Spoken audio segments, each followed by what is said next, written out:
Hello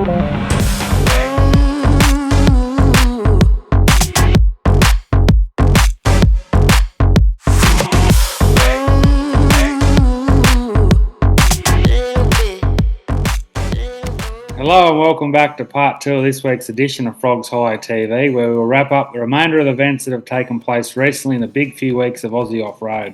We missed a few events through the month of August due to a number of reasons, George, but I think this is a format which is a great way to catch up on what's been happening around the grounds.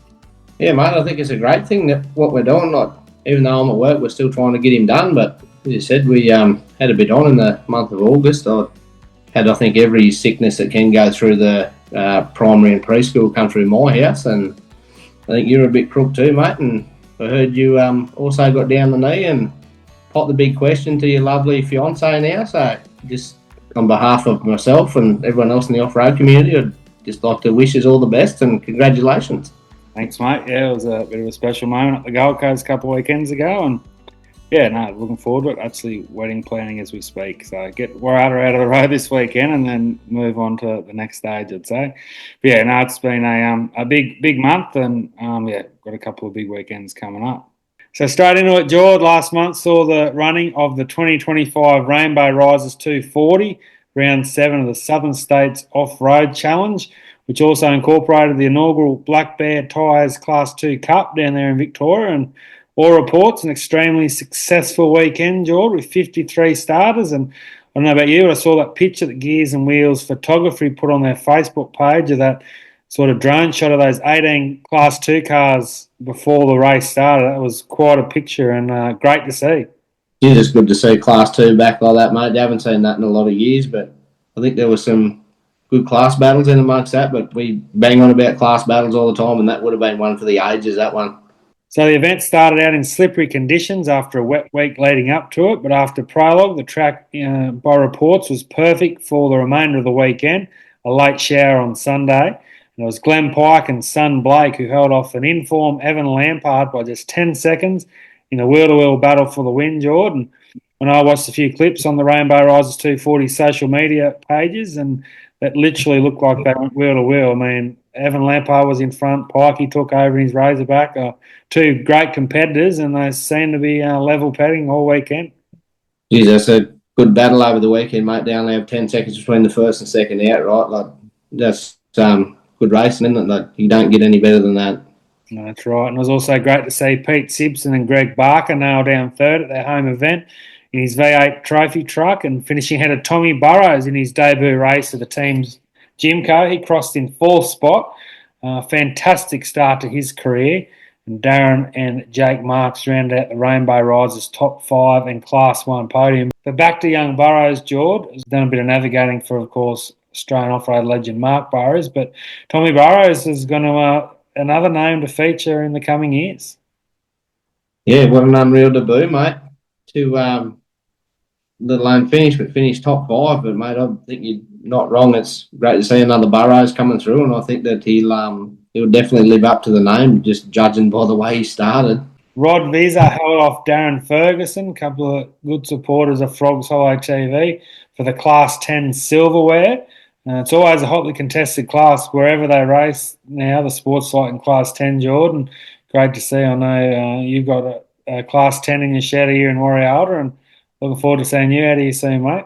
Yeah, I can't wait for next year, mate. Hopefully start doing a fair bit of work to it and get out there early next year. I'm keen. Aidan the Rooster, Campagnolo, Andrew Cameron, Jason Pye and Heath Whedon in his patrol also collected Class Silverware at the Rainbow Risers 240. It was another massive event, but for me the pinnacle of the weekend was the inaugural Black Bears Tyres Class 2 Cup, which was also run in conjunction. A great field, as we said, 18 Class 2s took to the track.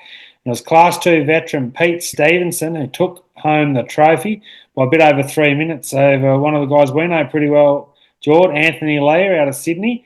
Travelled down to Victoria for the weekend, and one of the highlights of the year for me to see the Class 2 Cup. You're bloody not wrong, mate. It's good to see all the Class 2s back out there in action. Like, I remember when we were growing up as kids, it was pro, then back to the Class 2s, and I didn't even think there was that many there still racing, mate, but it's good to see them. No, couldn't agree more. So for more on the first ever Class 2 Cup, check out this little video courtesy of co-founder Jake Stevenson. Enjoy. Hey Toby, thanks for having me on the show this week. The ones that don't know me, my name is Jake Stevenson. We're here to have a chat HQ after the inaugural Class 2 Cup, sponsored by Black Bears Tyres Australia, with eventual winner Peter Stevenson. Would you like to have any comments about the event, Peter? What an event. It was a fantastic event. Black Bear come on board and just made it, fantastic. And the competitors were absolutely brilliant. Like, there was bloody 18 of us out there running around it. It was just fantastic. And I had a bit like fall my way to get the honours. But yeah, thanks, Coach. Thank you. Big shout out to Brendan Forsman for his help in initiating this as well.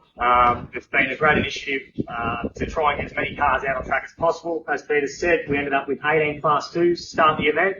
I believe 10 finished the full course distance, which was absolutely fantastic. As we said, it was Rainbow Rises 240 event, hosted by Vora. So big shout out to Vora and Tony Carroll and the team for helping us out with this. To Black Bear Tyres, they sponsored up about $6,000 worth of tyre vouchers, $3,000 to first, $2,000 to second, and $1,000 to third. Obviously, Peter here with the beautiful cup and cheque provided by Black Bear. This year's cup was in memory of Frank DeLuca, which is one of the founding members of Black Bear, who's unfortunately not with us today. For second place, we had Anthony Leah and Glen Spizzo from New South Wales.